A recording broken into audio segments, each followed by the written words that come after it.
Hello, আসসালামু আলাইকুম guys. আপনারা সবাই কেমন আছেন? আলহামদুলিল্লাহ, আপনাদের দুয়ায় আমিও আর আমার পাখিগুলো ভালো আছে। তবে দুঃখের একটা বিষয় হচ্ছে যে আমার পাখির দুটো বাচ্চা ছিল।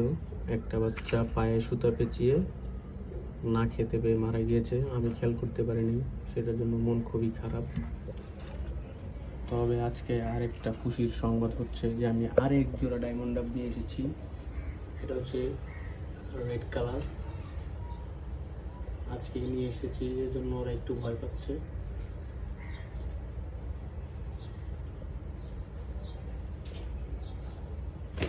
আর আমি প্ল্যান করেছি যে আমি একটা ডায়মন্ড হাবের সেট আপ দিব। তো আপনারা সবাই সাপোর্ট করবেন। ভিডিওটি ভালো লাগলে লাইক, কমেন্ট, শেয়ার এবং চ্যানেলটি সাবস্ক্রাইব করে দেবেন। আসসালামু আলাইকুম।